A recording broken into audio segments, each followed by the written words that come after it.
And we're back with another Patreon upload. So this one is a continuation from the previous episode. Did the first Sonic movie, did that back in 2020. And then this one is from the two Nicks that we had, Nick Berger and Nick Wolf. This is for Sonic the Hedgehog 2. They wanted to go through this second one, and I decided that why not post this one as well. This was a little bit of a shorter episode. It's only 90 minutes, but it's still a Patreon edit. It's still a Patreon cut. This was during a time frame when the majority of the main crew was off working on their own project. We were working on a film up in Salem, and so we kind of let the community do their own film rescue episodes, their own stuff, and we got a couple of those. It wasn't as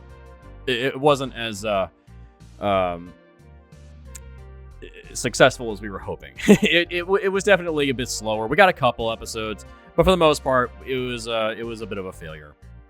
But mainly, we just kind of said, yeah, we're going to let the community do the film rescue stuff for a while because we just didn't have time to watch movies. We didn't have time to watch movies. We didn't have time to record episodes. And so we took a couple of weeks off and we went up to Salem and worked on its movie.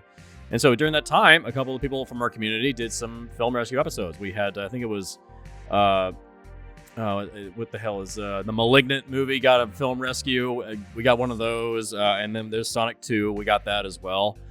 So this is kind of a continuation of the previous one. And overall, I think Sonic 2 is a much better film than Sonic 1. I'm not the biggest fan of these movies. These are made for kids. They're not really my thing. But they're cute. They're fun. They have a franchise and a following now. And that's adorable. But it's nice to see that they learned from their mistakes of the first movie. And they've amended a lot of that. They've fixed some problems. The CGI looks even better than the first one. And it's a stronger movie overall. So yeah, this is a continuation with the two Nicks for the second Sonic the Hedgehog film. Sonic the Hedgehog. God, what a franchise this is. Enjoy.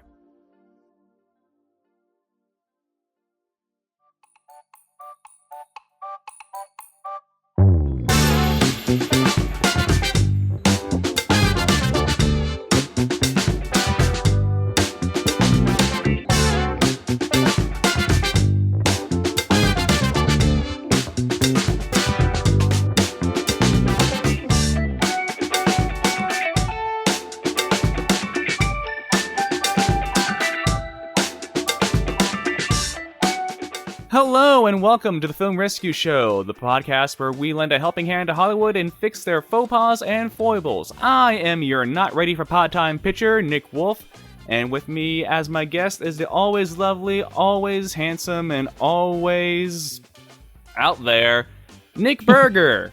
Hey, how's it going, guys? Yeah, Wolf Burger Productions is back in business. And today we are here to talk about what is honestly a massive glow-up of a sequel, I'd say. Yeah, I agree. Yeah, we're talking Sonic 2, baby! And since this is a special podcast, I've decided to bring out a special drink. I was at the Best Buy or whatever the other day, and I saw myself a Sonic-themed G Fuel limited edition. Yeah. And it says it's 0 sugar, so that's right. That's all good. And peach rings is the flavor. Ooh. So let me get my glass here. Open the can, hopefully not too close to the microphone. That's a good sound. Yeah, it's wonderful. Welcome to the ASMR portion of the Film Rescue Show. Unfortunately, I can't drink at all because I had some big dental work done. I got lasers on my gums, so I'm taking it through a straw. So here we go. It's good. Yeah, it tastes like peach. It tastes like something that doesn't have sugar in it. Well, it doesn't lie. It doesn't lie. All right, I'm excited to talk about Sonic with you because that was our big podcast together, the first one we did together. Yeah, that's true. I'm excited too. Yeah. I remember specifically I came into that episode with 3 pitches, and one of them was, hey, what if we took the 93 Mario Brothers movie and just did find replace Mario with Sonic? And you were the only one who was like, yeah, I get it. And it's like, ooh, yeah, we should do stuff more together. Yeah. Yeah. Honestly, it's kind of an underrated movie, the Mario one. Yeah. If you don't think of it as Mario, it's pretty cool. I'll talk about it more, but I will say it's gotta be more interesting than the Chris Pratt one we're gonna get in a few Oh my months. god, yeah. It's supposed to come out this year still? They say that it might maybe just be saying that to say that. It might be coming out next year for all we know. I don't know. Yeah. I'm not excited. Yeah. Unlike with this movie. Yeah. And to an extent, the older one, the first one, which, if I can be honest, I'm not particularly proud of that episode, because I came into it without a script. I only had, like, a scribbled few notes. Like, it was my second big episode for the podcast. My pilot, I'd say, was my little stint for Rise of Skywalker. Mm-hmm. Then my first big one was all 3 Star Wars prequel trilogies at once, which it's still a little rough around the edges, a bit robotic, but I'm still proud I was able to get all that in one go. And then Sonic 1 is very much the sophomore slump. But right. I've learned, I feel like I've grown from it, and why don't we get into some positives we have about Sonic 2? Yeah. Did you want to start, or do you want me to start? You're the guest. You can go first. All right. So, I mean, the obvious thing is, of course, Knuckles is great. It's the best take on Knuckles, like, just in general in years. Yeah. Like, should we say... I think it's very clear that you and I are big Sonic stans. Yeah. Yeah, and it is just really good to see a version of Knuckles that isn't a complete joke. Yeah, but he's still allowed to be funny, so it's not like he's just a dry character either. Yeah, I've heard a lot of comparisons that he's the Drax of the movie, which I can see, but I don't mind, because he still takes himself very seriously, but also when wartime is done, he knows how to let loose. Yeah, and it makes sense for him too. It's like, it's not like it's out of nowhere. It's like, okay, yeah, I see the logic there, and it makes sense for him and just everything, his history. Mm-hmm. Do you have anything else? Is it just that? Just Knuckles? I can't imagine that stops there. No, yeah. I mean, a lot of it does have to do with just Knuckles. I mean, Knuckles is my favorite Sonic character, so that's like a big one for me. So a lot of this, just everything with Knuckles is like perfect. Tails was really good. I love when he snuggles up to Sonic when they're in wherever, Europe. I forget what it is. Like Siberia. Yeah, sounds next to the fire. That's so cute. Yeah, it said Siberia, and something like that. The subtitles said they were speaking Russian, so it could be any guess. Yeah.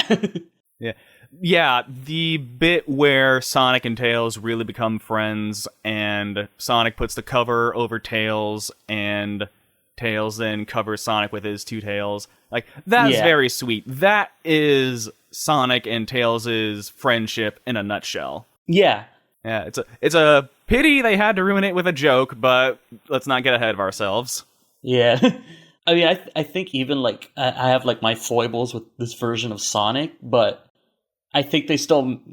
I don't hate him, but, like, he's not my ideal Sonic either, but I think they really did him and Tails' relationship really well, especially with what they had to work with. Yeah, we'll get into that, but I do agree. I agree that Sonic and Tails' friendship... The fact that the filmmakers are focusing more on the Sonic stuff is just really nice. Yeah. Do you have anything else? The action in general was really cool, I think. I think they did that really well. And, like, the 3 of them working together in the end was done pretty well. Yeah. Yeah. I love it when they're running and they got their heads in the camera. Yeah. And it's just dashing. It's like, that is some prime cut Power Rangers footage that I'm all about. Yeah, and it felt like very Sonic Heroes too, which is always nice. Yeah, I would have, again, we'll talk about it later, but I was playing Sonic Heroes in my head. Yeah. As they were just standing in the camera together. Yeah, and it was cool to see the Death Egg robot. I don't know how I feel about how they got to it, but it was still cool that it was there. And, like, I also don't blame them, like, doing the Death Egg would have probably been really weird to do, and it's such an iconic piece of Sonic that it's like, well, they got it in, and I mean, it's not like Death Egg Robot is a character with a personality, so it's not like he was like, it's not like it was like ruined or something. It was cool that it was there. Yeah, it's funny they got the Death Egg Robo and not the Death Egg itself, which is interesting since at the end credits of this will make reference to 50 years ago, and that had space in it. But again, stuff we'll get into later. As far as my favorite parts of this movie, I like the part where it was very evident that the filmmakers listened to the earlier podcast we did on the first movie and clearly incorporated that. Because last time I said, oh, Sonic should have an action scene in Seattle. They had that in it. We should tone down the idea of Sonic being best friends with a cop. That's gone. Yeah. We shouldn't focus as much on the whole Americana versus elitist Eggman vibe. Like, that was very nice. Yeah. And of course they teased Shadow at the end, which I had that post-credit sequence there. Yeah. It's just very uncanny. Yeah. Yeah, all of those together is kind of wild. Yeah. And another positive, I'll say, we can't get too deep into the Sonic minutia, like stuff that fans like you and I will only care about. Yeah. But to that extent, I do appreciate that for this movie, they simplified all the MacGuffins of the Sonic lore. Like, instead of going to find 7 emeralds, here's just 1 emerald that happens to encase all 7. It's I agree too. That ties everything up nicely for a simple movie like this. Yeah, and even like in the games, it's kind of hard to get a grasp on what the Master Emerald does in comparison to the Chaos Emeralds. So it's better that they just went like, they're the same thing. It's like, okay, that works. Yeah, and I could get into the minutia, but that may be later for the pitch, that maybe not. Right. I think that is it for... Oh, so like we said, Sonic stuff is the best part of this movie, and there is human stuff in it.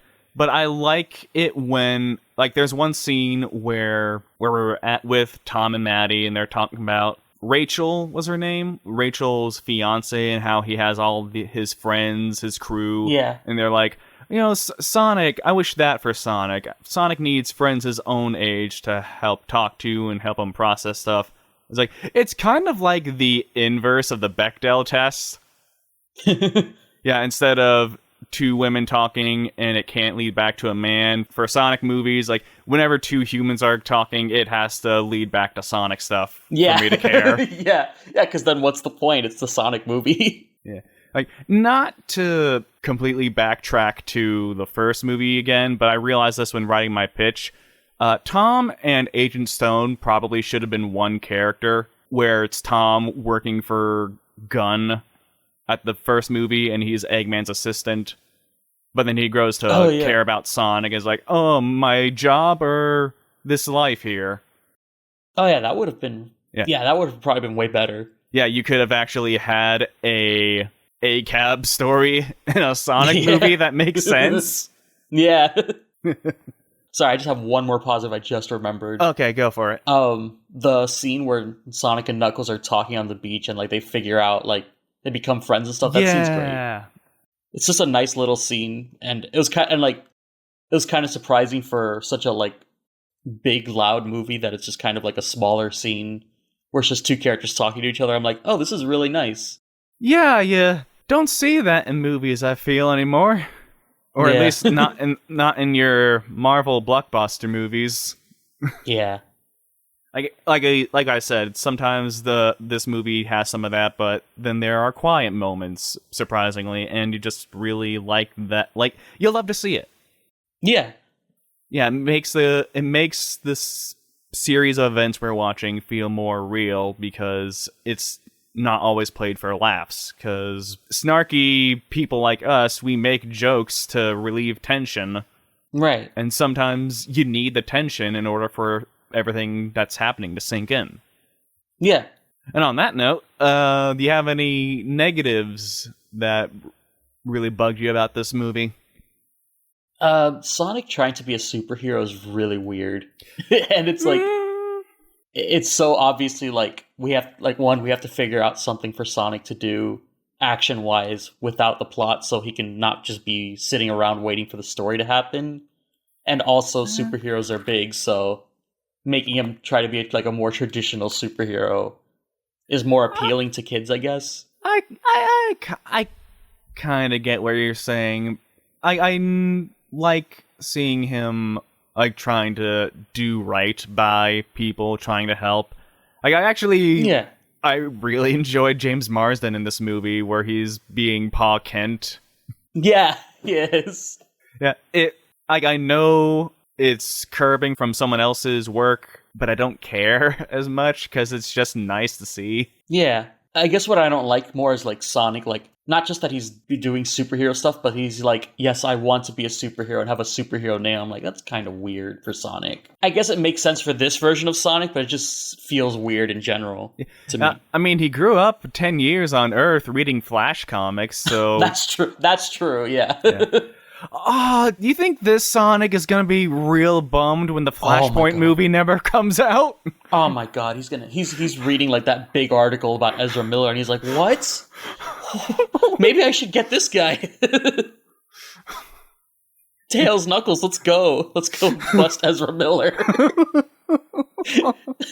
Yeah, is it too late for me to play the Flash? I'll play Flash and make sure that movie comes out. Honestly, Ben Schwartz could probably play this Flash. Probably. I'm still aiming for Grant Gustin to be reshot in. Yeah. But anyway, we're talking about Sonic. One speedster at a time. The Flashpoint movie will have its day, or maybe not. Maybe they'll cancel it for a tax write-off. Anyway, like I said, I don't like that the Sonic and Tails snuggling scene. That sounds dirty when I put it like that. When the scene where Sonic and Tails are sitting by the fire, keeping each other... That also doesn't sound good. When Sonic and Tails are resting after a long day by the fire... There we go. Yeah. They ruined that scene immediately after by having an old grandma person huddle up for Sonic for warmth. It's like, That's the kind of, we gotta be a comedy now that I hate. I feel like I should hate the dance-off more than I do. Like, it's really weird that it's, I guess it's like, it's weird that it's there, but I feel like it was executed okay as like a friendship building scene, but also it's like, why do we have this dance-off in the Sonic movie? It's a very like weird, like obviously the movie's lighthearted and silly, but it's even then it's like really tonally out of place. Just how weird it is with the other characters and stuff. I'm like, what's going on? It feels like it's from a different movie. I'm like, what is this? Well, we can't really have Sonic fighting human people in a serious fight, so I kind of get it from that stance. But at the same time, when I'm in the theater, it's weird because like when I'm in the radio and like Uptown Funk comes on the radio, it's like, oh yeah, this is such a delight. I rarely hear this song anymore. But when you're watching the Sonic 2 movie in theaters with a bunch of kids, you just feel your age. Yeah, it was if it was like an Uptown Funk jump scare. I'm like, what? It's 2022. This song's like almost a decade old. What's going on? Yeah, it's almost as though the music should have been older. Yeah. Which I'll get it to in my pitch. Yeah. So I like the Sonic references in this movie. I like that Gun has been formally established, and they call it the Guardian Units of Nations. That's great. Yeah. What was their plan at the wedding? I don't know. Did they... Yeah, I don't know. I didn't think of that. Did they plan on Sonic finding his way to Tom and Maddie? I don't know. Because, like, they're his only contacts on Earth? Yeah, I guess they figured Sonic's probably going to end up there somehow. I don't know if they just maybe thought that Sonic was going to get invited to the wedding with them. Yeah, that guy is just obsessed with Olive Garden. Like, he's eaten too many endless pasta bowls that his brain is just gone. Yeah, his brain is pasta now. Anything else? Because I got at least one more. Oh, two more, actually. I hope and I wish these movies could use other game music than just Green Hill Zone for like 2 seconds. Yeah. Especially, like, I mean, obviously all the Sonic games have like iconic music, but like, especially like 3 and getting to Adventure 2 are like just such iconic like pillars of Sonic music that it's like, we couldn't get Ice Cap when there was clearly an Ice Cap reference. When they're snowboarding down the side of a mountain, we couldn't get a little bit of Ice Cap in there. Mm-hmm. Like, we couldn't get at least that, or like maybe even a little bit of like Knuckles' theme from 3 or Adventure. Yeah, like Idris Elba does rap. Yeah. Why didn't the filmmakers sit Idris Elba down in a recording studio, play the entire Knuckles playlist from Sonic Adventure 2, and it's like, do with this what you will. Yeah. And, like, absolutely no disrespect to Junkie XL, and I doubt it's his fault, but, like, the general score, it's better in this one, but it's still a little generic, and, like, again, with Sonic, it's like, you're really gonna, like, play it this safe and boring with the music. Like, even if you're not gonna use Sonic music, go all out. You have Junkie XL, one of the more interesting blockbuster composers, and he's doing nothing. Yeah, you're telling me the guy who made the iconic, I consider iconic, the Wonder Woman theme from the DC movies, that guy's not going to do something interesting with Sonic? Yeah, and he did the Flash theme in the Snyder Cut, and like that theme's really cool. Couldn't do anything like that. Yeah, like I said, I had to play Sonic Heroes in my head when the trio reunited, because the movie didn't do it. Yeah. So I got 2 more on my list. The quill Eggman uses to try and get off the mushroom zone, it disappears after that opening. Oh, yeah. Yeah, it's just gone. Yeah. You think it's going to add up to something, but I guess it doesn't. Maybe next time. And I guess for my last big critique of the movie, much like the Power Rangers 2017 movie and how that ended, Green Hills is a dead town by the end of this movie. Oh, yeah. Like, Robotnik used the power of the emeralds to tear apart the town to build the egg robo. It didn't get transmuted back into buildings. No, everyone who lives there is screwed. They're done. Their lives are done. Like, where are... I guess Tom's gonna move to LA after all. Yeah. And be a filthy pig. Yeah. I don't know. That's how you get City Escape in the next one. Yeah. They should have played City Escape at the beginning of this one. Yeah. Yeah. Or in the last one, when they were running through San Francisco. Yeah. I've seen fan edits use that train of thought, like playing City Escape while they're running through San Francisco. I'm not a big fan of it because the thing with City Escape from Sonic Adventure 2 is that it's it's breezy, it's a song you play to get into Sonic at the start of the game. Doesn't make much sense. Doesn't make much sense for like your third act chase scene. Makes sense. Yeah, I guess we are not even half an hour in. Wow. Okay. I don't want this to be super short. Yeah. So I'm thinking as we transition from the beginning of the podcast to the pitch, let's talk about periphery demographics. I know what one of those words means in the context of film. It's like how back in the 2010s where a bunch of 18 to 34-year-olds were big into My Little Pony, a show that was not made for them. Yes, I remember that. I remember it too. I bring it up because I turned 30 this year, and Sonic is only 1 year older than me, so we've kind of been joined at the hip, and it just makes me think about when is it appropriate to grow out of a franchise? Is it appropriate to grow out of a franchise if it gives you joy? Right. And when you think about how kids' movies are made these days, should we be hypercritical of children's media, or should it be fine to ask for something or anything that's all ages? But the reason it is all ages is because it has layers to it, you know, like a jawbreaker. Right. I gotcha. And it sticks with people. There's a reason in the first Sonic movie podcast where we referred to one of the cartoons Sonic had in the 90s, Sonic Sat AM, as the Antifa Sonic cartoon. Right. Yeah. It's because when you play those early Sonic games from the, not Dreamcast, not Game Gear, Genesis, that's the word, the Sega Genesis, you play that game, you notice themes that are never directly spelled out. It's a 16-bit video game, but you notice what's going on. Like, you pick up that Sonic as a franchise is very pro-animal rights, anti-pollution, pro-nature/climate, anti-imperialist, pro-preserving of historic lands, because you play the first game You start in Green Hill Zone. It's all sunny and lush and vibrant. As you progress through the levels, you slowly get into more of Eggman's territory and how everything is more mechanized, how he's building his empire on top of ancient ruins. Right. And it's like, this is not me making stuff up about Sonic and trying to... Right, yeah. There's stuff that's there in the text of the game, like even if it's a game told without text. Yeah, it's only subtle because there is no text. I'm sure if they added like cutscenes into Sonic 1, it would be the most unsubtle game ever made.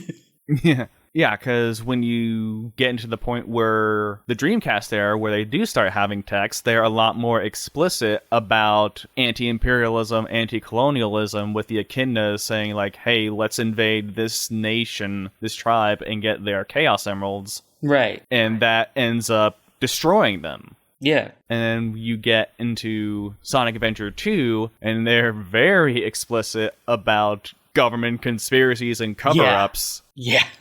And depending on what translation of the game you play, it ends with a big monologue about how the people on Earth are selfish, rude, self-interested, but a lot of them are just trying to live happy lives. Yeah. Again, very explicit. Now, I know the Dreamcast games are kind of going through a critical reappraisal, but this is stuff that's been built into Sonic's DNA since 1991. Right. And it just makes it more interesting to come back to. I was going to say, it's interesting to see that in the context of, like, the movies, because, like, the movies do and don't do that at the same time, in a way, because, like, they're clearly anti-big government, because big government is either evil, incompetent, or both, but then they fall into that trap of, like, big government is bad, but your local cops are all great guys, and it's like, you're almost there. Yeah. You're almost there. I kind of want to pretend that for small towns like that in kids' movies, like, yeah, there's no crime here, and cops are harmless. Like, I want to believe that, but it's not the case in real life. Yeah. But yeah, like, there's stuff to Sonic that makes it fascinating to come back to. Like, when I think about other franchises, like, when I think about other video game movies we had, like Mario, Sonic's direct competitor. Like, seeing how that's changed from 85 to now, like, do you think that Mario Brothers as a franchise is more interesting? Do you think Mario and Luigi are more interesting when they were just plumbers from Brooklyn that happened to travel to the Mushroom Kingdom and they gained superpowers because their physiology is different from the Mushroom Kingdomers? Or do you like how, they were always born in the Mushroom Kingdom, like Yoshi's Island, whatnot, and the story is just made up nonsense that Nintendo sees what sticks? Which one do you want a movie about? Yeah, exactly. And unfortunately, we're not going to get that because that's way far removed from what Mario is now. It's like it's way too late to make a good, accurate version of that movie with big budget. Yeah, and trying to find the right comedic duo that could play brothers, that could play off like the scared one and the brave one. Yeah, although Charlie Day is not terrible casting for Luigi. Yeah. Maybe not Italian enough, but like the energy is there. Yeah. Now think about video game movies that were made recently, Detective Pikachu. Like, a lot of people like Detective Pikachu, and when I watched that movie, I just kept comparing it to Roger Rabbit. Yeah. Because with Roger Rabbit, like, the mystery is layered. I'm using layered a lot. Like, the mystery can go either way. Like, there's a bunch of possibilities as to who killed R.K. Maroon. And at the same time, you get all these delightful cameos from, like, Golden Age cartoon characters. Yeah. And the movie still has that cartoon characters as minority subtext to it. Right. And it makes it more enjoyable to come back to, even before you take into account the brilliant integration between live action and hand-drawn animation. Right, yeah. And it just really reminds you not just, hey, mysteries need mystery to them, but also, oh yeah, this is why I loved watching these cartoons when I was younger. Whereas with Detective Pikachu, the mystery with that I'll say part of the mystery with that is that it's also very... I called it a mile away as soon as I saw, like, minute 1 of the trailer. Like, admittedly, that was kind of what I got from the games, but it's like, you're not going to put a spin on this at all? Yeah. And personally, I didn't feel like that movie captured what it was to live in a Pokemon world. What's so great about being with Pokemon. Right. Because, like, we're in Rhyme City. We don't keep Pokemon in Pokeballs. And, like, then what separates this from other magic urban fantasy movies if you're not going to focus in on what made Pokemon popular? Now, listeners at home, if you feel like I'm being unfair to Detective Pikachu, hit me up on Discord at Nick Wolf, #0760, and I will host a episode about Detective Pikachu with you. And I think that's it for the first half. Yeah. You got anything else? I was just gonna say that I definitely still think that Detective Pikachu is definitely one of the better, like, Hollywood video game movies, since it's like not the worst movie ever made. Yeah, it is one of the better ones. Yeah, it's at least, like, breezy and somewhat enjoyable to watch. Especially before the Sonic movie, which I like more. And just before Sonic 2, I was like, man, if this is the best we get so far for Hollywood video game movies, I'm not too upset. I'm not saying the Detective Pikachu movie is bad. I just don't think it's best representation of Pokemon. Then again, you could probably say that these Sonic movies aren't the best representation of Sonic, but they're close. Yeah, Sonic 2 is definitely closer. And I think Sonic 2 would be closer if it wasn't a sequel to the first Sonic movie. Both movies as one. Yeah, or if it didn't have to deal with, like, the stuff that was from the first Sonic movie, like Tom and Maddie and stuff, then it could have just gotten, like, straight into it, or just built its own origin, whatever. It probably would have been even better. Sonic Origins. That's another positive we can say about this movie. I didn't hear anything about a bunch of animators having to be let go because of crunch. Yeah. That's one thing this movie has over the first one. Yeah. That's nice. Yeah, I think they gave Tyson Heath more, like, control over that stuff in this one, so that's probably why, too, because they had, like, an actual artist animator more in charge, probably. Yeah. I mean, I'm also just saying that. I have no proof for that. Yeah, like, I've been off Twitter since 2019, so I honestly don't know. Yeah, I just saw him, like, posting more stuff about it after the movie came out, so that's all the evidence I have.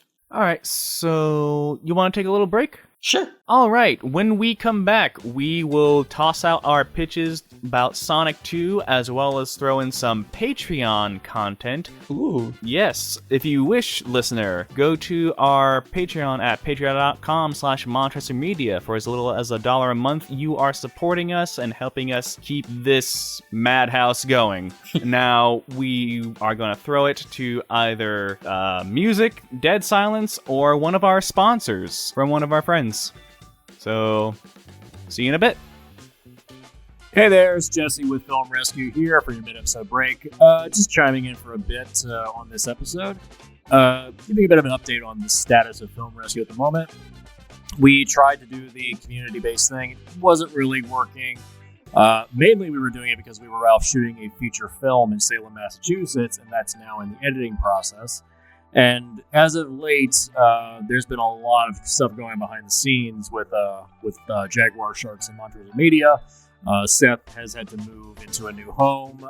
Also, I'm moving up to New York for work. Hope's been working nights and is very exhausted all the time. Also, Seth is currently working on the 72-Hour Film Fest. And so everyone's been very, very, very busy. So it's just been a bit of a hassle to try to watch bad movies and also do episodes at the same time. I've been able to keep up with Split the Difference because it's my show and I want to do that, but Film Rescue requires a lot more investment because the movies typically are not very good. So we did a few episodes for the community, and we did the Malignant episode. We've got a couple others on the way, but wasn't really working. But we're going to get back to our regular development program as soon as possible. We got some stuff coming up for the end of the season. We've got some Star Wars coming up. We have some Mad Max coming up. So we'll have A few more episodes of Film Rescue before we wrap the season, and then we will begin anew sometime later on this year. And now, back to the episode. Welcome back, everyone. We are now in the pitch portion of our episode, and we are going to toss out our pitches for Sonic 2, how we thought it could have gone. Yay! Nick Berger, like I said at the top, you're our guest, so you go first. Give a brief recap of your Sonic 1 pitch, and then just lead into your Sonic 2 pitch. All right, so my first pitch on paper was really simple. It was very like Sonic comic inspired in that it's Eggman showing up on like Mobius. Essentially, he sees free real estate to create Eggman Land and tricks Knuckles into helping him out and to get the Master Emerald as an energy source and stuff. Sonic, Tails, and Amy have to stop Eggman, and they do, and they get Knuckles to their side. And yeah, unfortunately, their village is like kind of messed up from everything. I remember you saying in the first episode that your pitch was basically, what if Eggman were Walt Disney? yeah, that was a big idea of like basically the log line or whatever would be like, what if when Walt Disney was creating Disneyland, the animals fought back when he was destroying the land. That's kind of like the basic idea in that way. Yeah, that's a movie. Yeah. And yeah, in that first movie, one of the big things that I wanted to do, like stylistically, was definitely like we talked about with that they did in the first game, was seeing that progression from nature to seeing nature like taken over by technology and stuff. I really wanted that to be a big visual motif in the movie. As Sonic, Tails, and Amy go on their journey, they see more of their home planet being taken over by Eggman's technology and stuff. Yeah, and I wanted the first movie to be a little more simplistic and minimalist in that way, where there's a lot more visual storytelling that's kind of subtle, or maybe not necessarily subtle, but subtle enough that it's not super in your face, but not so subtle that it goes over everyone's heads. So yeah, I also wanted like when there's action scenes for it to be like really big. So I think what it kind of encapsulates that Genesis era of Sonic is like some of that more subtle storytelling with exciting action. Right. That you don't necessarily need words for all the time. Yeah, simple plot, complex characters. Right. So my next pitch is not that. My second pitch is more of kind of diving into the Dreamcast era. So a lot more plot, a lot more character stuff, and definitely a little more maximalist, where the first movie is the Genesis era, the second one is the Dreamcast era, basically. I like it. Which is really like Adventure and Adventure 2. I know Heroes is kind of like officially counted as the Dreamcast era, but and it doesn't really play into this pitch, so. And then for Sonic 3, it's going to play into the Boost era, which means we're going to have Michael Bay direct that one. It'll be directed by the guys who did Crank and Ghost Rider Spirit of Vengeance. Oh, can you imagine if Supersonic moved around like Ghost Rider in that movie? That would be crazy. That would be insane. Anyway, continue with your pitch. All right, so I'm just going to start with like the summary or whatever. So movie opens with a flashback to 25 years ago. In a white room, a blonde woman in a lab coat is putting a black hedgehog with red stripes into a red pod with green liquid. He's begging her not to do it and for her not to leave him. The woman's holding back tears and trying to put on a smile and tells him everything's going to be okay. The door behind her is broken down and someone with a laser gun barges in. Cut to the black hedgehog in the tube screaming and crying. We hear the gunfire. Cut to black. Sorry, real quick. You ever notice that, since we talked about Pokemon earlier, you ever notice that Shadow and Mewtwo have the same backstory? Yeah, I think that's why I love both of them so much. Yeah. Continue. Alright, so since the last movie, Sonic and his friends are trying to set up new homes and infrastructure on Angel Island. Since their village was destroyed, they moved on to Angel Island. To do so, they've asked for help from the Soul Kingdom. The kingdom's princess, Blaze, is reluctant to share their resources out of fear she won't have enough for her own people. Yeah. However, she's convinced by Angel Island's ambassadors, Amy and Tails. Specifically, Tails and Amy become close friends with Blaze's royal spy, Rouge the Bat. Yeah. Sonic and Knuckles' main job is to help distribute resources and build new homes. Meanwhile, Eggman's been spying on his enemies. While he still wants to build Eggman Land, he also wants revenge, and he's a little more crazy about it now. He wants his enemies to hurt for what they did to him, and he sees the tiny bit of tension between Angel Island and the Soul Kingdom when a surveillance drone returns to him. It tells him that it found technology similar to his, and he sends a squad of E-Series robots to investigate, and they find a pod among decades-old, yet technologically advanced, ruins. Robots activate the pod, and out comes the Black Hedgehog from the prologue. The Hedgehog, still emotionally raw, destroys all but one of the robots, Omega, who stuns him and brings him back to Eggman. You're, again, not to get too deep into the Sonic lore, but you're skipping right over Gamma? Yeah, it's kind of tough to do Gamma in this story, and I kind of had to choose between Omega and Gamma, because it's such a Shadow-centric story. Mm-hmm. So Omega is sort of, kind of, a little bit of both. He's still mostly Omega, but he has, just to spoil it, because I think it's kind of obvious, he has the more of the redemption arc of Gamma. Not quite the same, but functionally it's that going from Eggman's robot to Shadow's friend. So I thought about just doing Gamma and having him take Omega's place, and it could still work story-wise, but at the same time, I felt like I didn't want to do Omega dirty either, so it's like... I'm just thinking back to that one scene of the comics. It's like, Omega is an artillery, Gamma is an assassin. Yeah. All right, continue. So then we cut to Sonic and Knuckles on a supply run. We see some of their friendly rivalry grow as they challenge each other to see who can gather more whatever, like food or whatever, until they stumble into a cave. They see hieroglyphs, and Knuckles recognizes them as missing pieces to an ancient Echidna myth in the Temple of the Master Emerald, and they start to head back to the temple with the missing pieces. These next bullets are a little less descriptive, just because I kind of did this whole pitch in like a fit of madness in one night. I was trying to crack it for like weeks, and I was like, I don't know how I want to do it. And then one night I was like, okay, I think I've figured it out for the most part. So a little less detail from here on out. Unfiltered brainstorming is the best brainstorming. Yeah. So meanwhile, Amy, Tails, and Rouge find that things have started going missing and start to investigate. So the villain plot is Shadow and Eggman are trying to cause a war between the Soul Kingdom and Angel Island by stealing supplies and making each side believe the others are stealing them. And so Eggman tells Shadow that Mobian's killed the blonde woman from the intro, which is Maria, of course, for being an outsider, and that he wants to get revenge on Mobius for the death of both of their mother.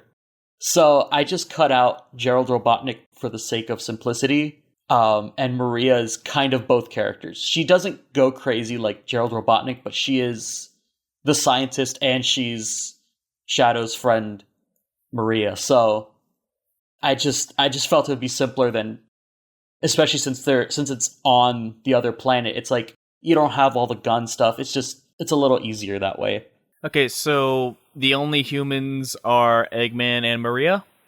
Yes, so Maria's backstory is that she was an astronaut from Earth who landed on Mobius, and she died there. And I'm going to get a little more into it later because it has to do with like what Shadow learns and stuff, but so like I said in the original pitch, this is explicitly an alien planet. Humans are from Earth. Sonic and friends are from here. From this planet, and that's where the movies are set. So Sonic and Knuckles at some point fight against Shadow and Omega in Angel Island Temple. Shadow learns of the myth of chaos and figures that they could use that to wipe out all the Mobians without even lifting a finger. Amy, Tails, and Rouge uncover the truth behind Maria Robotnik's death. She joined Project Arc, a Mobian think tank, and there they created Shadow. She raised him as her own until scientists got paranoid about them letting in an invader, and he convinced a few other Mobian scientists to get rid of her. In order to protect Shadow, Maria went along with the paranoid theory and let them kill her so she could put him away. And throughout the movie, Omega and Shadow start to bond on a personal level, and it's not so much that Omega learns morals and becomes a good person. He's still kind of a crazy killer robot, but he just imprints on Shadow more than Eggman. So that's where he's separate from Gamma also. It's like he's not really someone who appreciates life and all that. He's just like, no, Shadow's my friend, not Eggman. I don't care about that guy. And so, yeah, Sonic and Knuckles try to stop Shadow and Omega from figuring out how to summon Chaos. And Amy tells Shadow the truth about Maria. And it's not so much that she was, like, killed by like, all Mobians being evil, but just so much that, like, there was some paranoia and that she did all that to protect him. But it's too late, as Eggman is still able to summon Chaos. Again, for brevity's sake, Chaos is just going to be perfect Chaos from the get-go. Mm-hmm. Just because Chaos is kind of, in this pitch, just an aesthetic reskin of the Bio-Lizard. Just because he takes that narrative place, because, again, getting into Bio-Lizard is just a little more complicated than I wanted to do, and it's just a little, and there's more of that iconography with perfect Chaos than Bio-Lizard, which, like, Bio-Lizard has, like, you know, I'm sure everyone, like, who played Sonic Adventure 2, they're like, yeah, I remember fighting that big lizard in the end. That was weird. Whereas with Chaos, it's like, okay, we get what Chaos is. Makes more sense. Swapping out Bio-Lizard for Perfect Chaos. Where have I heard that before? We'll get to it later. Also, we're using a lot of proper nouns without explaining them. Yeah. Bio-Lizard and Perfect Chaos, listeners, is are giant monsters you fight at the end of the Sonic Adventure games, essentially. Yeah, Chaos is the water one. Bio-Lizard is the weird orange-red one. The one from space. Sonic Adventure 2. Yeah, the one that was somehow a prototype to Shadow that they don't really get into. At least not in that game. We're not getting into it because it's too much. I was very tempted to get into it in that second, but I'm like, nope, I'm almost done with the pitch. Yep. So, the combined efforts of Angel Island, the Soul Kingdom, and Shadow and Omega are not quite enough to take down Chaos and Eggman's ragtag army of robots. So Team Amy take on Eggman's army while Sonic, Knuckles, Shadow, and Blaze take on Chaos. Shadow takes off his inhibitor rings, which are the little rings he wears that like keep his power back, and unleashes his full power, destroying Chaos. In the aftermath, Shadow is nowhere to be seen. Angel Island and the Soul Kingdom's relationship becomes stronger than ever, with free trade and open borders between the two. In a final shot, we see Shadow in an open field watching the sun rise on his new life. Post-credits scene. Yeah. 50 years later, we see a ruined Soul Kingdom under a black sky. A fiery creature rises from the ground and starts to wreak havoc. Rubble almost falls on a cowering child until it stops midair. We see a white hedgehog holding it up with telekinesis as Shadow, now with gray stripes, saves the kids. Shadow and the white hedgehog take the kids back to their underground base. Has more people than there is space until they go further underground. In this lab area, an older Tails is putting the finishing touches on a machine and solemnly says, "Alright, Silver, it's ready. You know what you have to do." Silver, the white hedgehog with a determined face, says, "I'll stop this, no matter what." He's holding a piece of paper that says your target and then turns it around to reveal it's a picture of Sonic. Or something like that. Yeah, Sonic 06 nonsense. I'm here for it. Yeah. Yeah, and like a month or two ago, I had like another like insane dive into like Sonic comic ideas, and like I came up with some crazy like lore for like Mephiles and why Mephiles looks like Shadow and how Mephiles is important, and that honestly, like when I went back to those ideas is where I got the pitch from. I'm like, oh, I could just work a lot of those ideas into this. So I'm here for it. Yeah. I remember before we recorded this, since your first pitch was, what if Eggman were Walt Disney? I remember asking you, do you think you can make your Sonic 2 pitch, what if Eggman were Zaslav, whatever the hell, from Discovery, who's burning HBO Max to the ground? Yeah. I honestly tried to figure that out because I was like, oh, that would be really funny. But consciously, I couldn't. That was kind of part of where I was like, how can I do that, make that work? Because that would be really funny and interesting. Like so with HBO Max, they're writing off old cartoons as tax write-offs, and then they'll never be able to grace airing schedules again. So for Sonic, that would be selling your rights away, a la Sorry to Bother You? Yeah, exactly. I mean, I guess Eggman is kind of messing with a merger in this one between Angel Island and the Soul Kingdom, but Kinda. That's a little bit of a stretch. Yeah. I love it. I'm excited. It would make a great animated feature, very much. Yeah. Oh, yeah, and quick thing before, if people haven't listened to the original pitch, both of my pitches are fully animated movies. Preferably 2D, just because of my own bias, but stylized 3D would be cool, too. All right. All right, so I was going to get to it at the end of my pitch, but since you have Shadow as your pitch, who do you picture as voicing Shadow? Like, I know I've talked about my picks. I want to hear your picks. I don't know.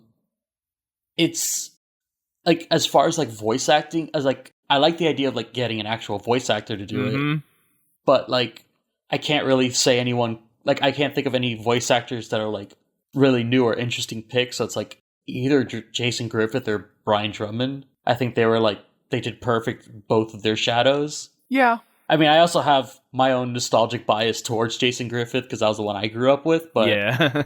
I mean, I wouldn't say no to Brian Drummond either. I don't really like the current voice actor. I'm not super into what he's going for. Yeah. For you voice actor aficionados out there in the audience, Gabumon is voicing Shadow currently, and it's just not working for me. Yeah. And I think it has also a lot to do with just the direction they're taking Shadow and more modern stuff. Where they're just making him Vegeta from Dragon Ball Z. Yeah, he even kind of sounds like early English Vegeta too. Dubs. Yeah, not a fan. I'm much bigger fan of essentially before Jason Griffith, how he was written. Yeah, I like Jason Griffith's voice for Shadow, but the writing for that era of Shadow outside of 06 was rough. Yeah, talking about future casting for Shadow, since he was teased at the end of the second movie.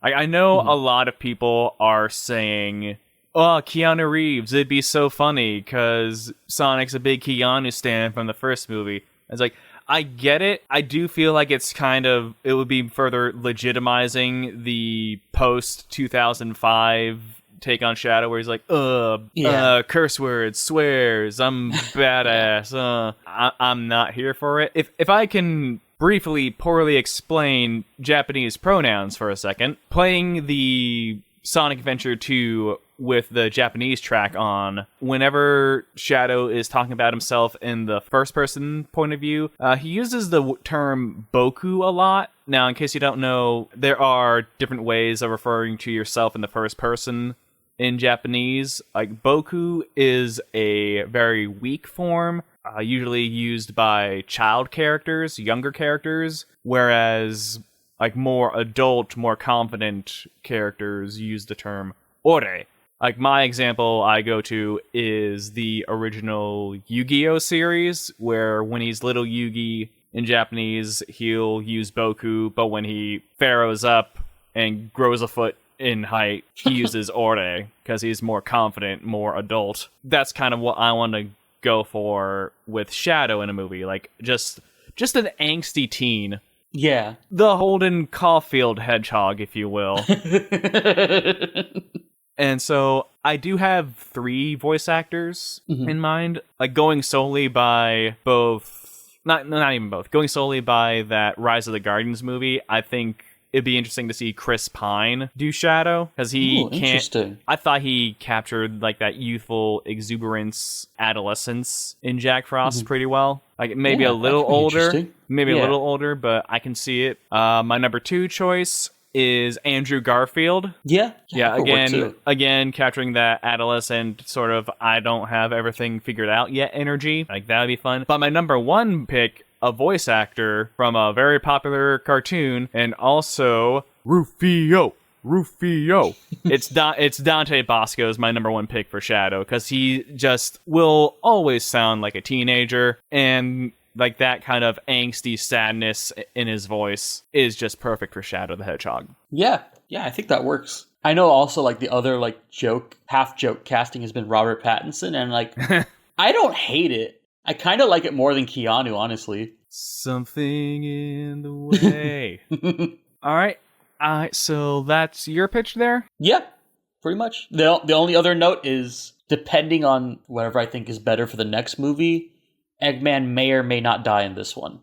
I don't know yet. That's the only thing that's like up in the air. Yeah, I had to play fast and loose with some of the post-credit scenes in my pitch. So for my pitch, it's basically what I always do, just a final draft rewrite of the movie we already got. For that, some background about my Sonic 1 pitch is that Sonic wasn't raised by Longclaw. He was raised by his Uncle Chuck from the Archie comics. Right. Both Sonic and Uncle Chuck travel to the human world, but they get separated when Sonic's really young, so he grows up without Uncle Chuck. He gets a lot more of that attitude we are familiar with from Sonic. Sonic's speed is from a result of him collecting so many power rings in Green Hill.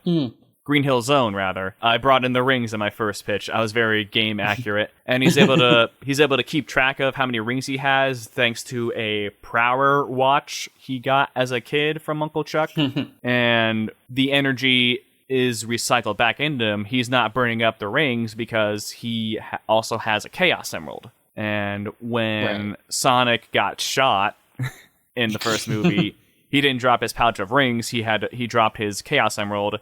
And that's why he doesn't use his speed, because he only has so much of it before it burns out. Right. I recast Tom as, instead of James Marsden, I went with Chris Tucker. Because I also set this movie in the 90s. And to quote Jesse Fresco from that episode, I kind of turned this into Rush Hour. I mean, not a bad thing to turn a Sonic movie into. Yeah, not bad at all. Gun, the organization already exists, and that's who Eggman works for. Eggman, he puts animals in his robots, both as animal testing to improve humanity, but also because he's a jerk. And he converted Uncle Chuck into Mecha Sonic. Oh yeah, I forgot about that. Yeah, like give Sonic something to fight that he can go all out on. Yeah. And the movie basically ends the same as it did in the first movie, but Sonic has to put Uncle Chuck down, unfortunately. Damn. It basically ends with a funeral, but also Sonic embracing his new family and Tom and Maddie. Wasn't Tom a gun agent also, or no? I forget what I made Tom. I think he's now a park ranger. Oh, okay, that makes sense too. Yeah, and in the post-credit scenes where Tails coming to Earth, Knuckles finds Eggman, and like in the original pitch, I mentioned another Echidna character who legally I can't use. I'm just gonna leave it there. Google it if you're curious. So instead, I'm replacing her with another Echidna character, Tikal. Yay! Voiced by Zendaya. Oh, that works. Zendaya is Tikal. So the main punch of my pitch, as I call it, is that the big thing that gives this focus, other than being a rewrite, is I want Tails to have more of an arc in this movie. Mm-hmm. Like in the Sonic 2 movie we got, Tails is basically just the hype man for Sonic. Yeah. Yeah, well, here, Tails' big goal is that, yeah, he wants to meet Sonic, but he also knows Knuckles has left Mobius, and he's trying to find Sonic so he can find the Master Emerald. And like his flaw is that he thinks he can rely on technology for everything. Like he has a bunch of mouse-sized helper robots that help him out that create his holograms and everything. But since he is trying to set himself on this life of adventure, he does need to learn how to improvise and be more quick on his feet and be willing to put up a fight. Like he doesn't have to be like Sonic, but Sonic is a good person for Tails to emulate. Right. So, like the first movie, we're going to start in Sonic's world. We're going to start in Emerald Hill Zone, where Uncle Chuck is getting Sonic's birthday presents from Fox in, I'm going to say, medieval clothing. Yeah. Oh, boy. Yeah. This reference I will explain. So we had the Archie Sonic comics, which is where Uncle Chuck comes from. And in the Fleetway British comics from the 90s, Tails grew up with a bunch of family who dress up like they were from medieval times. So this is my paying tribute to both the British and the American Sonic comics of the 90s. And Uncle Chuck is meeting with Tails' mom because only female Sonic characters can wear clothes. The unfortunately true mandate. Yeah. We don't have to get into it right now. So, While Tails is playing in the yard, he gets accosted by a bunch of echidnas, which may be Knuckles and Tikal. I haven't fully decided on it yet. But Tails is being picked on, and he's also being teased and called a freak for having two tails. He's going to get punched up, but baby Sonic is hiding in the bushes, and he's be able to knock them off without being seen. And after they leave, Sonic makes his appearance known to Tails and say like, "Hey, you gotta stand up for yourself more. And I think your tails are pretty cool." And when Chuck is like, "Sonic, is that you? Oh, I gotta go." Sonic spin dashes out of the way back to Green Hill Zone. So it was their first meeting was very brief, but Tails has now made a lifelong friend. Yay, good for him. Yeah. Yeah, that's a negative I could put for the movie, is that Tails and Sonic only just meet in this movie. Yeah, I think they do a decent job like making their friendship feel a little believable, but it's still a little rushed. Yeah, I'm trying to set more of the groundwork here. So after that prologue, we cut to Mushroom Hill Zone, where Eggman is working on recharging the quill to try and power his own gateway back to Earth. And he's able to recharge it, and that's when Knuckles and Tikal appear. And it's like, Knuckles is like, "I could have helped you for a bit, but I see that you're resourceful, so maybe we can help each other out." And then while they're talking, Tails pops in trying to snatch the quill. Knuckles tries to punch him, but oops, it's a hologram. The real Tails has the quill now, and Tails just tries to spin dash away, but he hasn't fully perfected it yet. But he's able to tase Knuckles, Tikal, and Eggman with his mouse helper bot. And because he has Sonic's quill now he can pinpoint where Sonic is in the multiverse, and he's able to use Chaos Control to get to Earth. And then the Echidnas and Eggman follow, opening credits. Oh, cool. The movie continues on from there. Like, Sonic's still in Seattle, has to hide down. Tom and Maddie are going to the wedding. And this is also still the 90s, so instead of phones, we have Sonic and Tom interacting via internet cafe at the hotel. Oh, that's fun. Sonic then gets invaded by Eggman and Knuckles, and we do get Idris Elba doing a cover of Unknown from M.E., Knuckles' theme from the adventure games.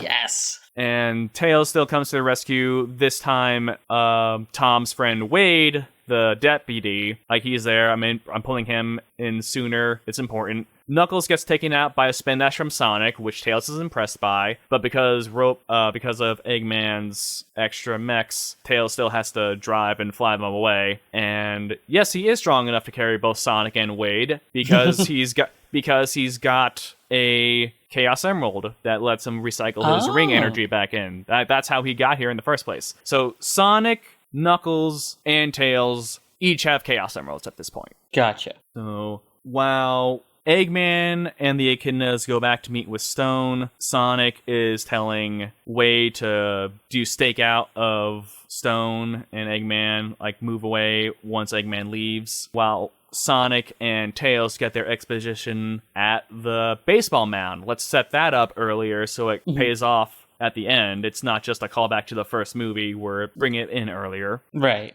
As they are reading the map, Tails explains more about how chaos energy works and how it spreads across the multiverse, and how some worlds it's stronger, whereas some worlds it's weaker. Because it's on Earth, it's weaker because all the chaos is being siphoned up and they don't know why. That's because if we were in Sonic's world, when he gets hit by rings, the rings are recycled back into the world, but in my first pitch of the movie, the rings decay and they rust. And that was how Eggman was able to power up Mecha Sonic. Right. So we get the bit where Eggman convinces Knuckles to leave Stone behind, and Tikal is also left behind because she drank too much coffee, basically. And she's crashing out. So by the time Wade shows up to the Mean Bean espresso machine earlier, and so they both get the exposition about the Master Emerald. Sonic and Tails from a map left by a hologram, and Wade and Stone from Tikal, because Tikal gives us further information about how the Echidna warrior who was fueled by the Master Emerald was Patrick Hammock, her father. And then the tribes of, I guess, owls, hedgehogs, and foxes gathered together to, like, basically split apart the Master Emerald. Like, they collected enough rings, and that was able to overpower the Emerald. And that also explains why Sonic and Uncle Chuck went to Earth because Uncle Chuck knew about the emerald and no one else did. And because Sonic and he had excessive ring energy, that's why they were able to find Earth, whereas Tails and Eggman needed to tap into that one quill Sonic had. Right. And now I need to explain time dilation.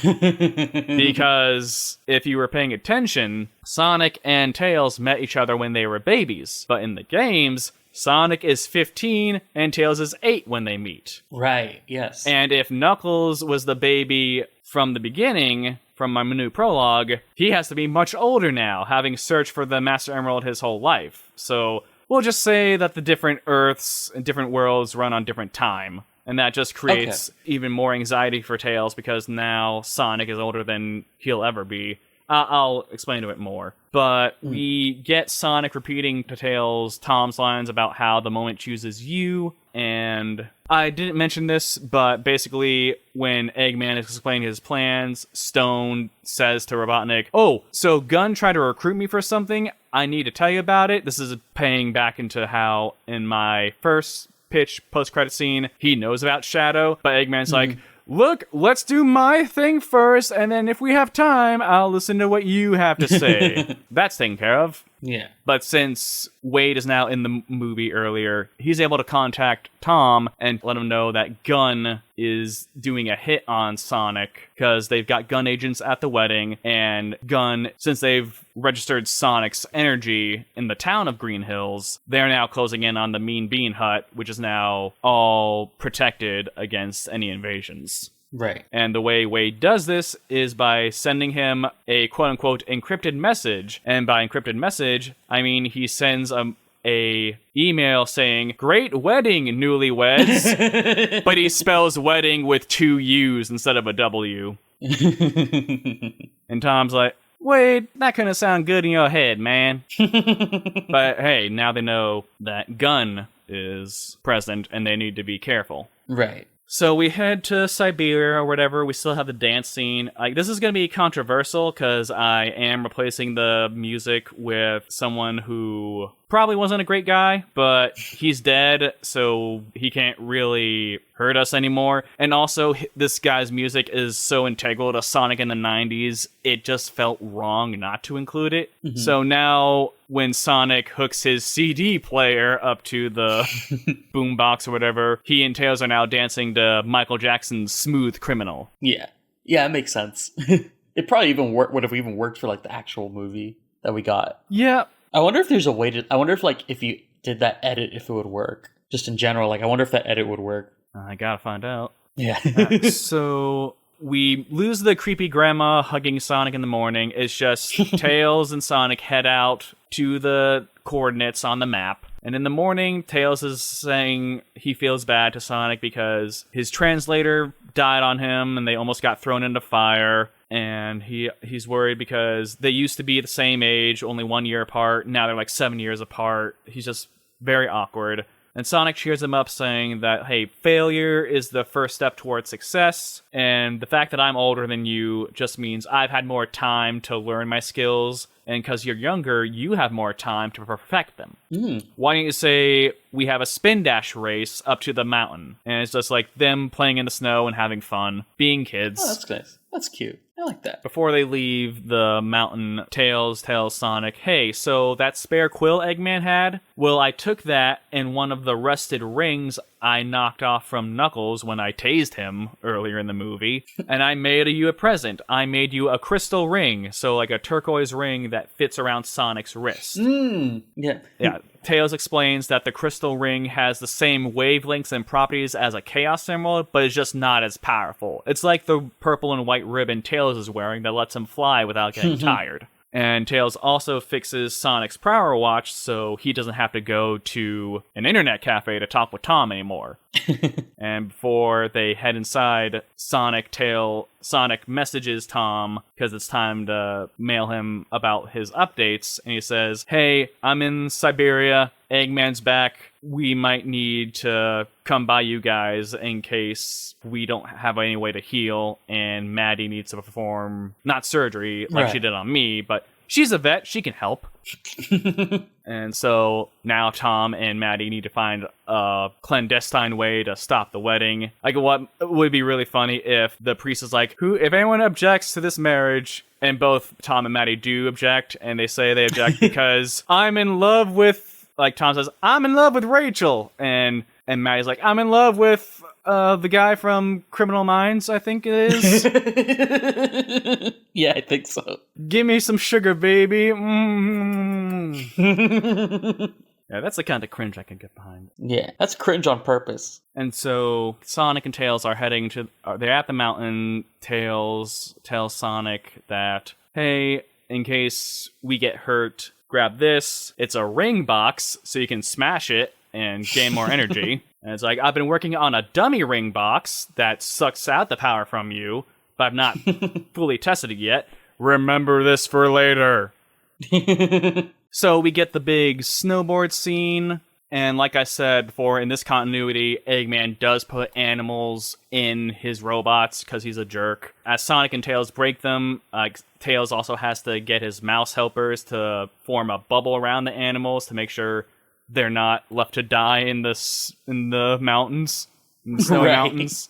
And we get that scene where Knuckles smashes one robot and he prepares to sled down, but he sees like a scared little tortoise in the snow, and he's horrified. Like when we get to the bit in Hawaii where he and Eggman finally found the temple, Knuckles reveals that he's had the tortoise hidden inside of his dreads the whole time. You should be safe now. I like that. That's funny.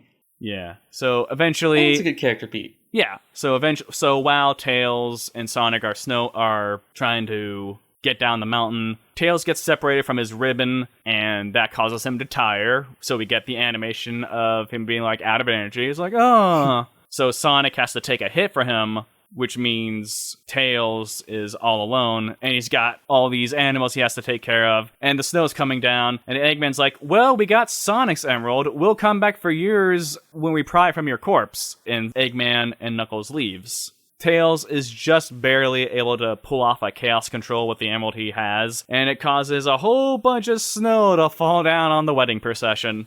And so Gun is there, they capture Sonic and Tails and everyone, and we don't get Maddie and Rachel storming the castle by themselves, which I kind of like, but we're trying to put more focus on Sonic stuff. But eventually, Tikal, back at the Bean Bean Machine, she recovers from her crash, and she starts drinking decaf tea.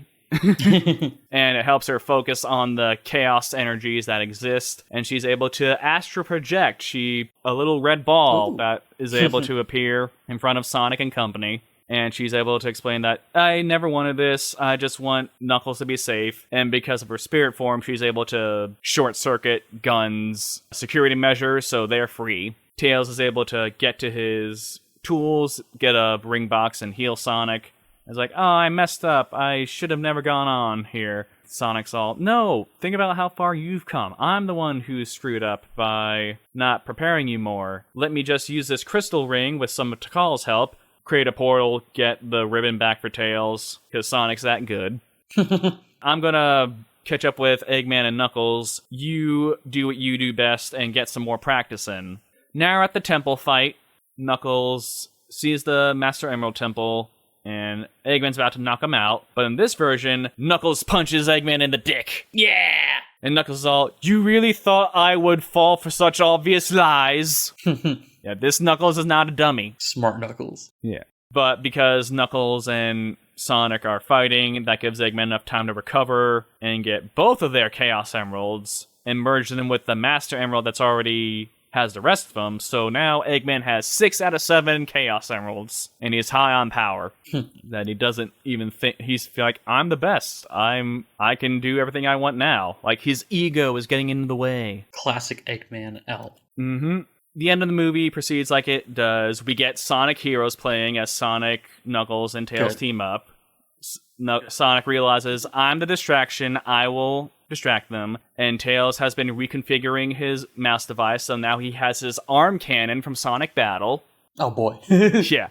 Instead of using his holograms, Knuckles and Tikal are distracting Eggman, and then we get Tails with the power of the one Chaos Emerald he has, blast Eggman and blasts the Master Emerald out of him. But because Egg Robo is starting to shift around, Tails drops his cannon, and his emerald is just naturally attracted to the Master Emerald. The final battle, where it's just Egg Robo and Sonic in the woods, we're putting more emphasis on the woods being on fire, again going with that pro-climate themes that Sonic is. Tails, Tikal, and Knuckles are trying to save the animals around, while Sonic's just trying to get the Master Emerald, and Tom and Maddie are there. And Sonic's sad because it's like, oh, my new family and my new friends are gonna die. I just wish there was more I can do. And then inside the Master Emerald, what looks like the spirit of Patrick Hammock is talking to him. It's like, oh, you want to save your friends and family, don't you? There's only one thing you can do. You have to break the Master Emerald and take on the power. Sonic,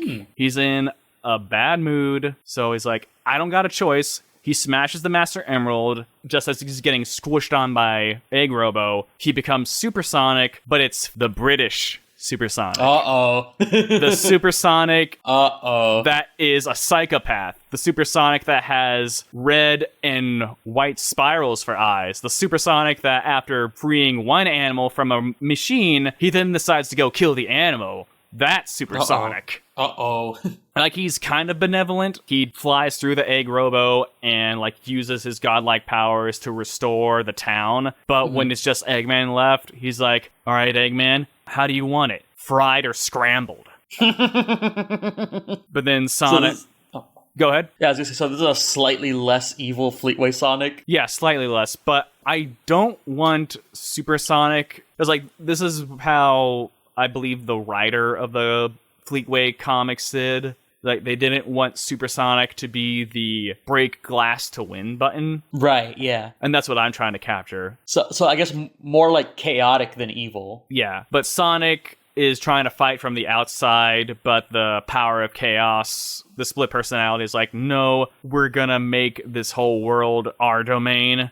And then Tails is now front and center. He's learned how to spin dash. He's being more proactive, but Sonic gets his hands on him. Supersonic's like, oh, that's too bad you didn't stay behind your tools. And Tails is like, who said I'm the one using my tools? And then from behind, Knuckles digs up from the ground, slam dunks the dummy ring on Supersonic's head, and that causes his powers to fail him. And then Tikal gathers the shards of the Master Emerald back, starts speaking in tongues, and splitting Supersonic from Sonic and sealing him inside the Master Emerald. Nice. So Sonic's free, and Supersonic is trying to get out. But he won't, because they have to get the emeralds back, the Chaos Emeralds, but they've split off to the corners of the Earth. Right. So like Eggman and Stone get away. The movie basically ends with Sonic, Tails, Knuckles, and Tikal promising to restart their new Freedom Force, protecting the multiverse, basically. The legally distinct Freedom Force. Yes! And it ends with them on the baseball field. Nice. So, in our first post-credit scene, Tikal and Knuckles have head back to the temple in the ocean, and Supersonic's like, hey, sooner or later, I'm gonna break out of here, and I'm gonna kill every single one of you. And Knuckles is all, well, will you have the energy to kill us if you're gonna be spending all of it keeping this island afloat? And then Knuckles slams the Master Emerald into the temple, and it causes the temple to rise up, creating Angel Island. Nice, that's cool. And then for post-credit scene 2, which may or may not be canon to my Sonic 3 pitch, because I gotta be more careful. The parts that canon is that Eggman finally says, all right, Stone, I finally have the time. What do you want to explain to me? And Stone explains how he was recruited by Gun, but he turned them down and he was sworn to secrecy. And Eggman's like, why didn't you tell me this before? And in the part that's not canon, Shadow wakes up from his stasis pod and he sees someone behind the camera. And he's like, who are you? And who it is, I'm going to leave vague. Because if I'm a bigwig executive, I probably want to bring back someone from the first 2 movies who worked for Gunn. So in the continuity of my pitch, it's going to be Neil McDonough, who we recasted as Brendan Fraser. Yes. And in a moment of like foresight. yeah. And as I said in my last pitch, Brendan Fraser, he's got heterochromia. He's got one blue eye, one red eye. So that's my big wig pitch on who it is. But in my heart of hearts, it's got to be Rouge the Bat. Yeah. And now I'm thinking about Rouge. Like, I played a lot of Sonic 2 a few months ago, and I enjoy Rouge's character. Like, she's like, serious, but she's also fun, got infectious energy about her. She convinces an amnesiac Shadow and a gun-blazing Omega. She convinces them to stop killing each other and also to work with her. So that's a lot of charisma going for her. Yeah. But I also understand that you have to tone down her sexiness in order to get her in these movies. And I know I say we gotta tone down her sexiness, but I also can't get the idea of someone like Lizzo playing Rouge. Because I heard About Damn Time on the radio recently, and it's like, this woman has the charisma to make a bioweapon hedgehog and a walking artillery not kill each other. I agree. Now you may be saying, well, we don't know if Lizzo can act, and I say, this is not the first time I've casted a singer as a character in a movie. See, also, my Age of Ultron pitch, I casted Romani singer Tatiana Eva Marie as Scarlet Witch. Right. All right. And I think that's it for the pitch. Do you want to move on to some Patreon exclusive content? Yeah, sounds good to me. All right, so welcome to the Patreon. You are able to listen to this because you donated at least $1 a month. Now, tying back into our last Sonic exclusive Patreon content, I remember in my third pitch for Sonic 1, in which it was just an animated movie, kind of like what yours did, I remember like wanting to bring in the character Cream the Rabbit. And Jesse Fresco, I'm not trying to start any beef, but it's just stuck with me since then. Jesse Fresco said you couldn't use a character named Cream the Rabbit. And it's just like, okay, I kind of get what you're saying, but at the same time, maybe this is just because I'm in the Sonic fandom, but I'm familiar with Cream the Rabbit, and I know that she is 6 years old, not sexual at all. Yeah. And her name is half of a pun, because her name is Cream, and she has a pet chow named Cheese. Cream cheese. So I see it, but then I don't. Right. And I just spent a lot of time glorifying Rouge the Bat, who I think is a really fleshed out character, but is also a big titty goth GF. I'm not gonna lie. That was a weird decision to make in 2001. Yeah, there's a lot of weird decisions in 2001. And I just thought, maybe I'm just not thinking about it right, and maybe what would happen if Cream and Rouge swapped names? Yeah, no, I thought of that too when you were talking about Jesse saying no to Cream. I'm like, Like, Rouge the Rabbit, now that sounds cute. That sounds like a Saturday morning cartoon character. But the other one sounds bad. It's funny because before, like, you messaged me about it too, about Jesse saying no to Cream, and I actually mentioned Cream in my pitch originally, and then I swapped her out to set up Rouge earlier. That's great. So it's like poetry. It rhymes. Yeah, it's all about execution and how Rouge the Bat and Cream the Rabbit are handled. It's not like I'm Sega of Japan saying, and we introduce our new great Sonic character, Jizz the Bonobo. Everybody welcome him. Welcome all. I just had to get that off my chest. Yeah. I hope you enjoyed that, patrons. My throat's starting to get really sore. So let's finish up with what we think Sonic the Hedgehog 3, the movie, is going to be. Yeah. Do you have any ideas? I don't have necessarily a full plot idea, but I have like we know Shadow's gonna be in it. Yeah. So obviously I'm expecting mostly a Sonic Adventure 2 adaptation. Yep. More or less, especially since there's more actual story to pull from than Sonic 3 and stuff, and it's easier to do since it's on Earth. Mm-hmm. So I imagine it's mostly going to be a toned down Sonic Adventure 2 with Tom and Maddie there. Yeah. Here is what I think is going to be the backstory for Sonic 3. Like, we're going to do the 50 years ago stuff with Gerald Robotnik. Like, he has some tool or magic, and that lets him open a portal into Sonic's world. And that's how he's going to get Shadow. That's how Shadow ends up in the stasis pod. Like, he studies all the animals in Sonic's world because he notices that they have something in common with human DNA, and he's trying to find a cure for his lovely Maria. And he finds out that the animal DNA isn't fully compatible with human DNA, but Chow DNA bridges between animal and human. So he gets a bunch of Chow and a bunch of animals. One of these animals being Baby Shadow, who he does experiments on to help with Maria. Maria and Shadow become friends. But then the prototype for Gun shuts him down, and Gerald ends up biting it, and Shadow's sealed away. And Gerald is the reason why the echidnas and the owls were at war. That's what caused them to... Yeah, that's why they were so protective over the emeralds and had differing views. Oh, makes sense. Yeah, I'm doing the Laurent Reedus. We take a plot thread from the first movie and bring it full circle into the third movie. And to avoid the dynamic we had with Knuckles and Eggman having an uneasy alliance, as soon as Shadow recognizes the Robotnik name, he goes, "I'm going to cut off your head." Oh. And Eggman is just terrified. And he has to team up with Sonic. Ooh. So now Sonic I team and Eggman team are working together to save the world.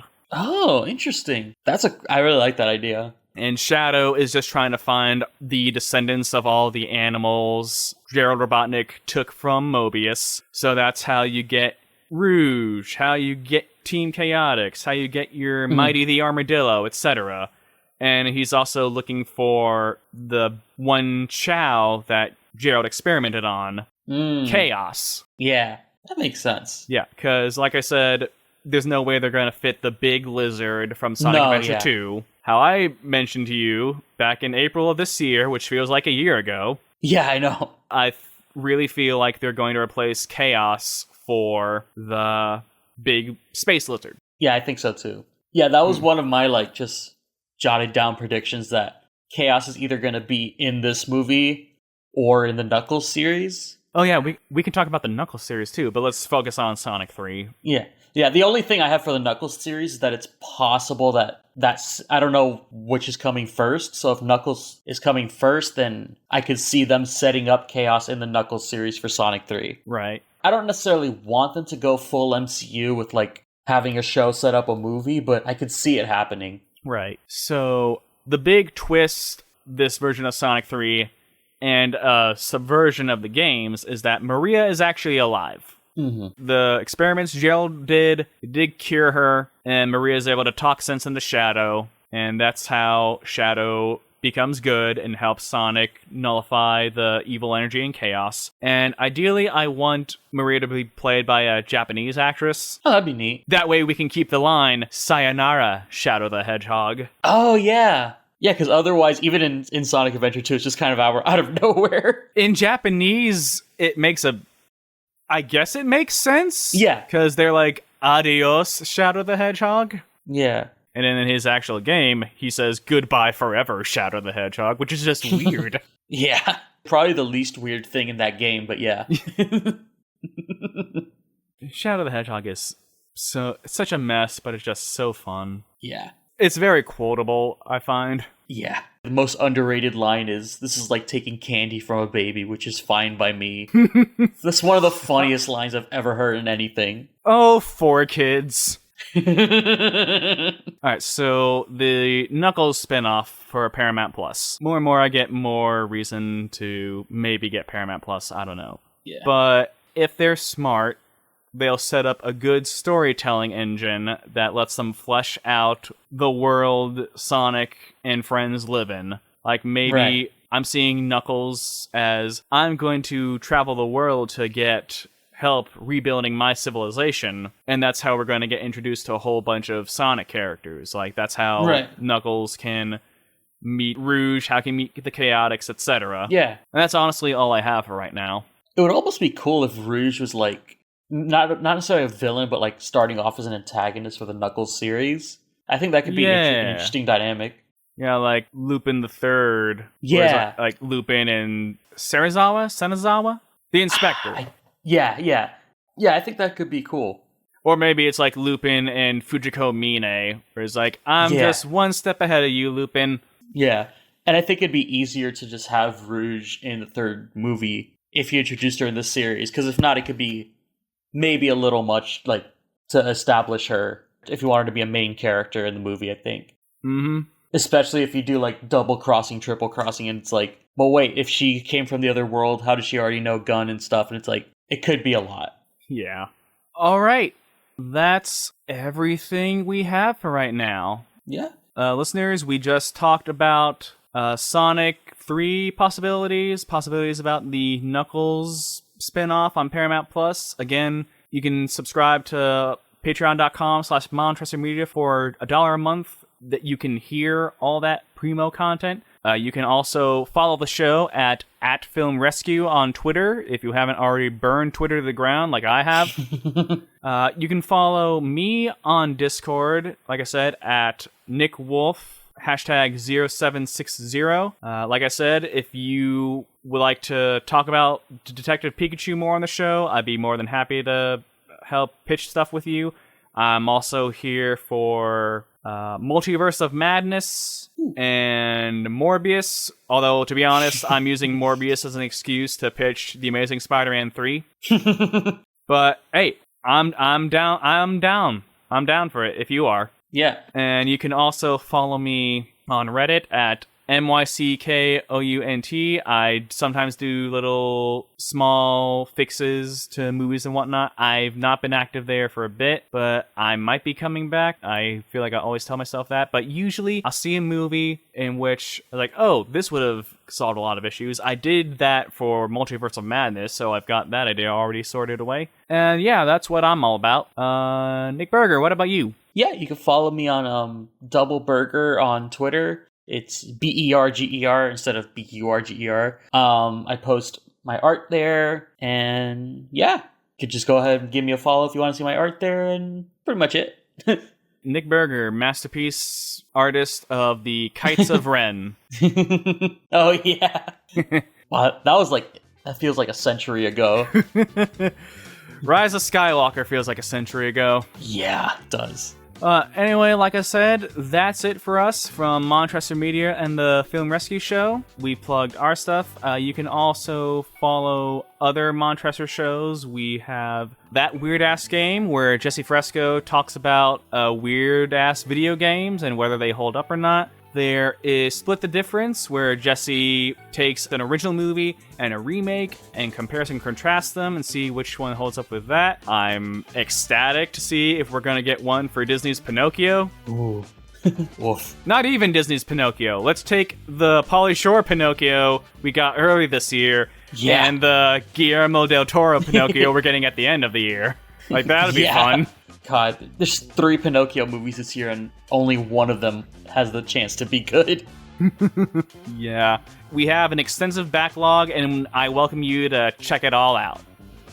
And from us at the Film Rescue Show, I'd just like to say good night, and thanks for tuning in. See you guys later. Good night. Goodbye. Bye.